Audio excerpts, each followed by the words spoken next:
Sebuah tontonan hukum kembali disaksikan di negeri ini. Properti milik Jimmy Koyongian, warga Samarinda, dilaporkan telah diduduki secara paksa sejak September 2024. Namun laporan tersebut dibiarkan tanpa penanganan serius, sementara pelaku dibiarkan bebas berkeliaran.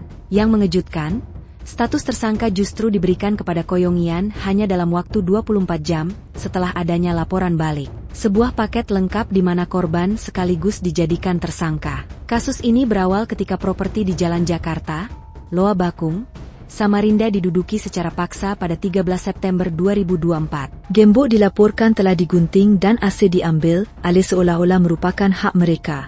Bukan sekadar pelanggaran biasa, melainkan sebuah pengambil alihan yang terorganisir.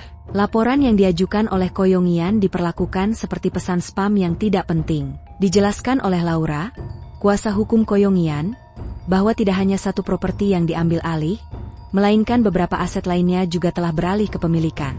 Namun dari pihak berwajib, hanya direspons dengan permintaan untuk bersabar. Ironisnya, ketika laporan balik diajukan, proses hukum dapat diselesaikan dengan kecepatan luar biasa. Sebuah prioritas yang hanya bisa dinikmati oleh kalangan tertentu. Tidak cukup dengan penguasaan aset, dana sebesar 95 juta rupiah juga dilaporkan telah dialihkan ke rekening pribadi pelaku. Bukti transaksi telah dilampirkan, namun uang tersebut seolah-olah dibiarkan berjalan-jalan tanpa ada upaya penanganan serius. Pihak berwajib hanya menyatakan bahwa kasus ini masih dalam pemantauan. Upaya tim hukum Koyongian untuk menuntut penahanan pelaku beserta kroninya seakan tidak didengar. Suara mereka seperti dikalahkan oleh berbagai kepentingan yang tidak menginginkan kasus ini bergerak maju.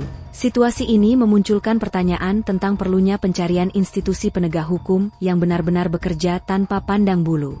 Semoga dengan disebarluaskannya video ini, perhatian dari berbagai pihak dapat diperoleh sehingga kasus ini bisa menemui titik terang. Sampai jumpa pada pembahasan berikutnya tentang berbagai keunikan dalam penegakan hukum di tanah air.